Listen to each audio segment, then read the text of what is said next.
we saw yesterday in day one for Group E is none other than Nongshim. Yeah, I was hoping you were going to ask me about Nongshim Red Force. I love the way they play because they're not an aggressive team early game, mid game, right? They're just trying to get a focus on their position. And especially if you look at this circle finish, western side of Stolberg, very northern side. Where do Nongshim Red Force drop? Down in farm split. They go for wide rotation all around the eastern side of Stolberg Mountain, get great entry point, have a four-man split, just scouting very passively, just getting some information, seeing where all the players are hiding in those bushes. And at the end, when the teams are at their weakest, they're involved in a fight, they have to rock up, they take the high ground position and get a ton of eliminations. Sure, it's not a win, but Nongshim Red Force, the macro decision-making is just next level. Honestly, come over here, Max. That was just... Oh, no! Off camera! He gave me a As little we're looking at the overall ranking for Team Vitality, I mean, they're going to stay up there too. Godlike still performing well. Just let's keep an eye on that gap between Godlike and Ida Esports because it is currently at 12 points. S2G has been able to perform well. They ended up on a 1v1 with Godel. Yeah, they did. I mean, I'm on the fence for S2G, honestly, here, Seven. Same. Why? Because yes, they are performing better. Are they performing well? I don't.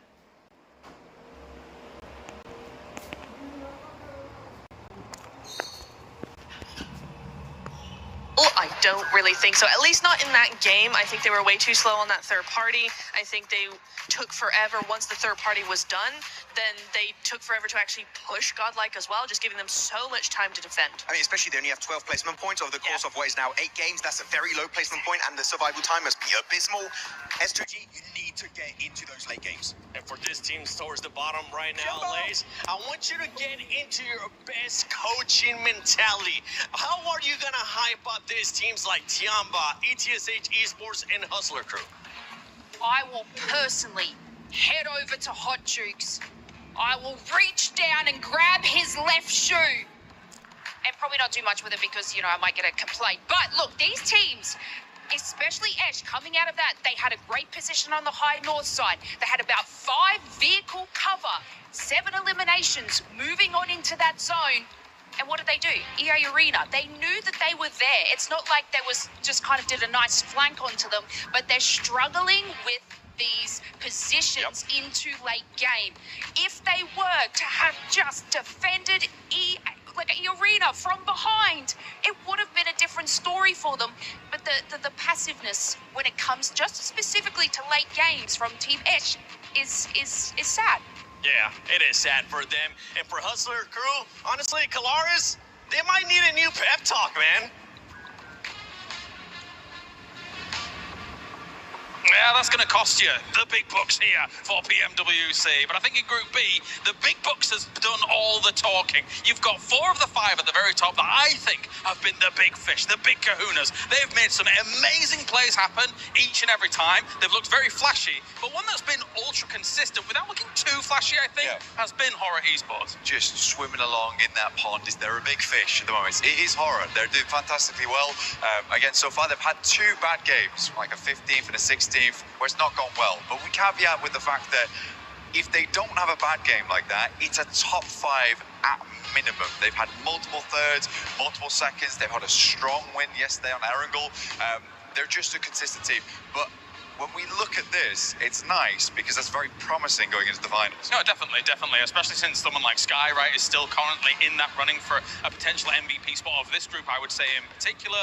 Maybe you can kind of carry that forward into like a final if it does occur.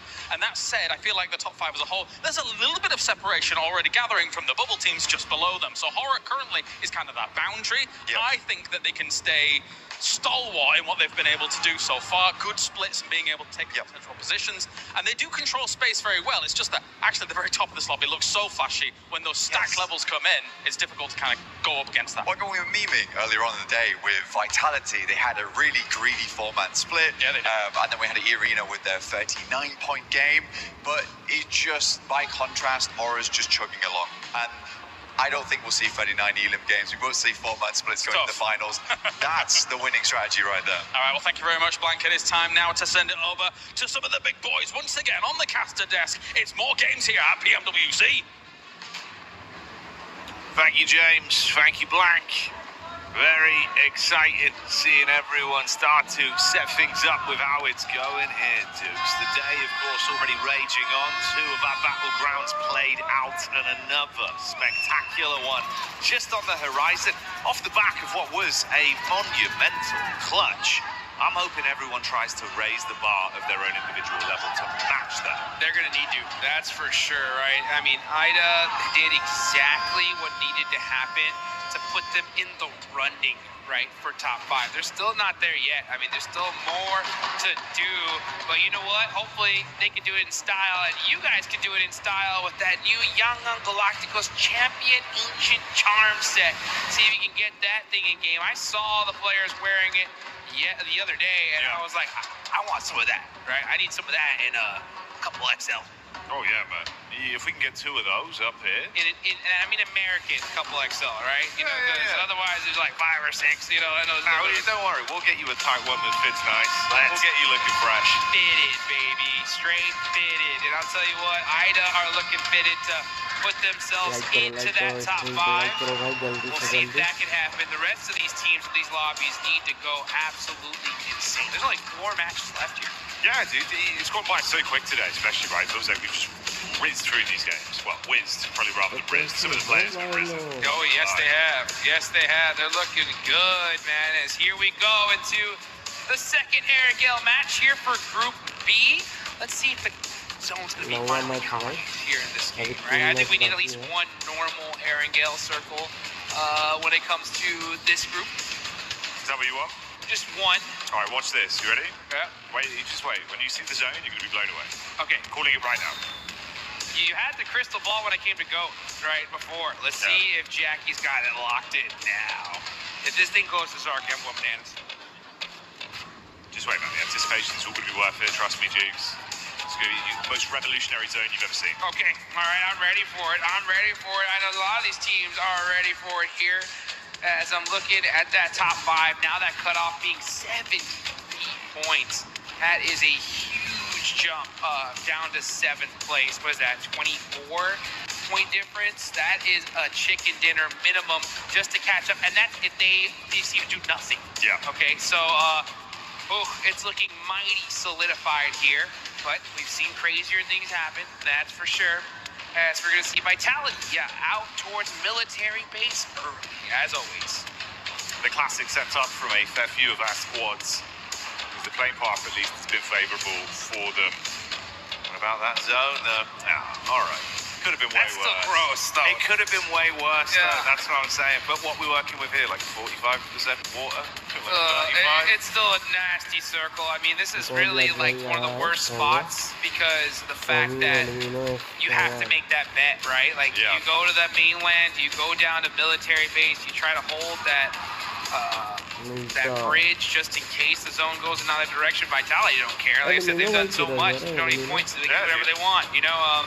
But for teams in the mid-pack, it's not good. It isn't, because this is not one of those circles that's like, oh, I got zone blessed and now I'm going to get 30-point game. Yeah. It's like, we're just going to try to make it to endgame here.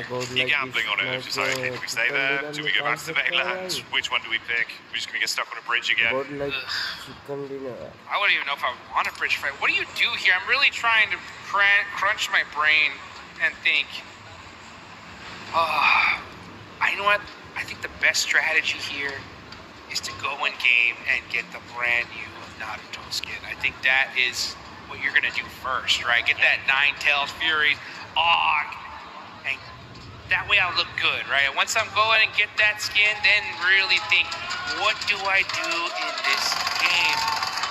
As we're going to see Ida get that loot truck from Pachiki. Loot truck's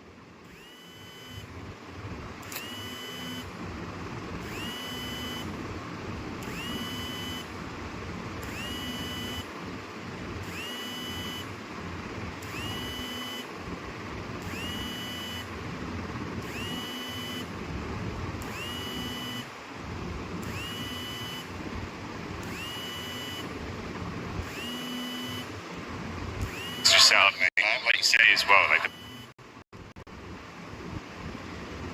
blessing of the loot trucks right here. Getting good out of this. I'm sure we'll catch vision at some point of what they actually got, right? You get some high tier loot straight away. Just coast early game. Cut out a load of that like early looting time. Fight a bit more with an advantage. I'm thinking it from the angle if they're just going to carry on from where they left off. Squads like that sort of take that Eda mindset of trying to push your limits further. Run some risk for it. You get to squeeze Elim to bully some of the lobby.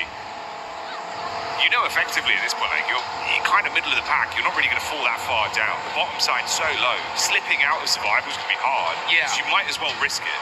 You have to, and I think this is the game to risk it. You know, I think that at a certain point, I think here it's all risk, for sure.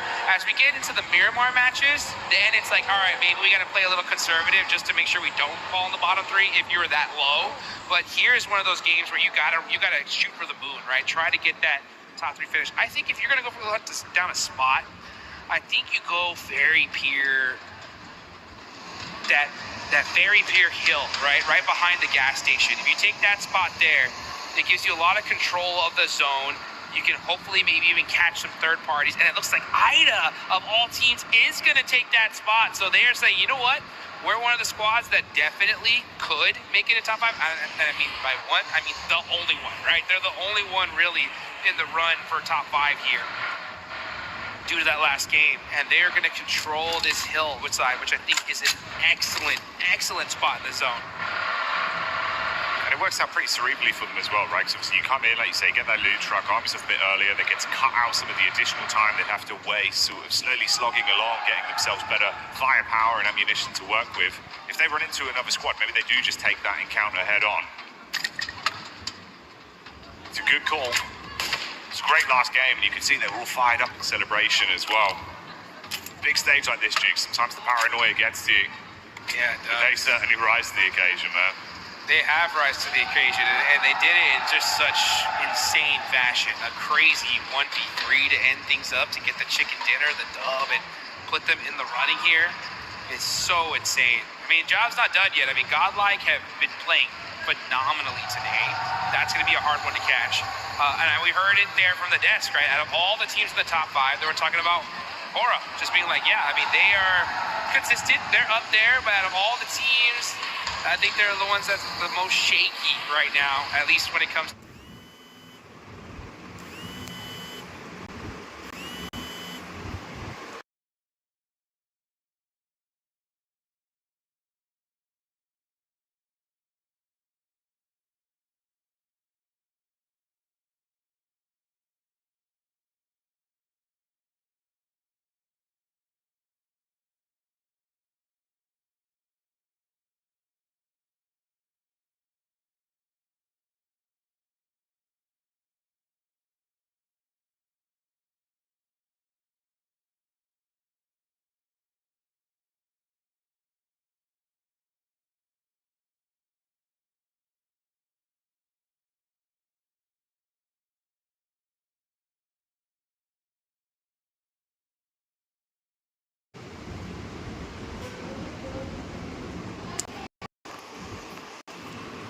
at least when it comes to trying to let Ida. If this was any other year, I'd be like, I'm not worried, you know, like it's Yamba, they're for sure, blah, blah, blah, blah, you know. But what has happened with Alpha 7, you know, is making me very scared, you know, because there wasn't a world, I would have put the whole house on saying that Alpha 7 were for sure making a final in 2 international events, and they haven't done that yet. So, yeah, Tianba, please get it together, please. We need to see some sort of change. Again, that'd be a prime example of a squad that probably could, if they lock in right here, right now, game like this, right, run the risk. It's not looking great as it is anyway. If you can completely flip that around for a big result, get some points in, bro. The other teams drop down below you. We know they've got the firepower for it, Jigs. It's just quiet. Silly quiet. I mean, for them to even be close to bottom three is insane. And the fact that they're sitting there right now is wild. I mean, they're not that deep down. I mean, it's only 2 points away from dopeness and about 9 points away from 9th place. So it's not the scariest position to be in, but you know, you don't like to see it regardless. Next zone, let's just see how toxic it's gonna be. Are we gonna get a crazy shit? Okay, yeah, it does go perfectly up to that mainland. So that bet from Ida, right? I mean, this is the perfect zone shift for them. It's worked out brilliantly. Opening game plan so far uncontested. Sped up a lot of their looting, found themselves a good position that's still very central as well. 72-1 GS once again. They've been a bit of a dark horse of being able to squeeze eliminations and bully some of the squads that are massively above them in the standings. And that little nip, make it harder, take out some of these players so that you can try and climb. That's helping not only them, but potentially a few of our other squads as well. Yeah. I mean, that's the teams you got to take out here, guys, right? I mean, at a certain point, I'm not going to say at a certain point. It's literally this point now. Like, right now. The mid teams need to hunt down the top squads. Like, you need to have the coaches should be talking to these mid-pack teams, analyzing their drops. Not necessarily saying hot drop, but have a good idea of where they move rotationally. Try to gatekeep them try to catch them out on a drive-in somewhere. You got to do something to slow them down, because just hoping that they don't perform is just not good enough. You got to make your own luck. You got to find a way to make something happen. Unfortunately for Tianba, they lose a player on rotate, so they're going to be stuck with 3 here in order to get into that end game. And now QZZ gets knocked out by Ida. This is worst case scenario for Tianba. They're going to hold the warehouse here. Not the worst spot. It's one of those spots that you hard commit to. Are they not going to get this res? Oh, brutal. And that just shows the urgency from Ida, right? They're like, we need every single point we can get. Yeah, that's absolutely hellish for them immediately as well, right? If we're seeing these kind of games where, yeah, as much as it's not barren, bottom of the bottle, not feeling like you can completely get back into it, another game goes by, suddenly you're looking at 3 matches left. If they remain in this position with their squad already falling down to only 2, and especially if you're feeding those points to a rising squad like Ida, this can't be happening. Dude, I'm getting flashbacks, guys, and I don't like it. I don't like remembering Alpha 7 being like, hey, all right, another bad game, what's going on here? And then all of a sudden, boom, they are knocked out. You can just see the look on the players' faces and just not looking too happy at all. Coaches from Young Galacticos are locked in right now. They're in 8th place, 47 points. And again, that is quite a few away from that 5th place position. So yeah, if you're Young Galacticos, you're in the blue zone now. Hunting down some of these squads might be beneficial because you need a ton of eliminations. Let's see if they can find them though, as Dopeness end up battling it out with Team Vitality. Razak throwing the Molotovs in there. Lufa on fire, and he's gonna burn, baby, burn. And that's Dopeness losing one of their players here. Dopeness trying to clash back. Eyes on the Wizards Tower. Razy goes up top to make sure they can hard flush onto Lufa. No recovery mission, but Makita has other ideas in mind. Nearly gets up the stairs, but Razak's quick with it. And the buckshots dispatch them. Head on a swivel as well. Finds Ken G, 1 by 1. Dopeness very quickly falling to the wayside. Nice pick up there, Dukes. They can save their mate as well. This is a bit surprising, though. S2G hard commit onto the Godlike crew, and they're gone. Wow, what a huge finish for the side of S2G. This is their chance now. S2G's got to go for the win. Godlike getting shut out earlier is perfect for them because they are right there. 4th place, 5th. Not a crazy point gap going up from them. So 75 points is where they're staying. That's the goal to catch up to. Big opportunity. You know, Ida saw that. You know, Aura saw that. You know, Young Galactica saw that. So let's see what they can do in this game. And now with Dopeness getting eliminated earlier, Tianba are like, all right, hey, let's get a good game in here and get out of this bottom 3. Yeah, exactly. You're not too far off. Couple points. It's only a duo, though. That's the scary thing. Need to weaken them early. That task is way harder. Half as many players to rely on. Now, yeah, you're just going to see these rotations come out. I mean, S2G need to find themselves a good solidified position, and they do, right? They have a good spot in this next circle, especially if the zone goes up north. Yeah, I think now it's time to play things a little bit slower, slow things down. You got to get to end game if you're S2G. Fights right here are way too dangerous because if you take a fight, you're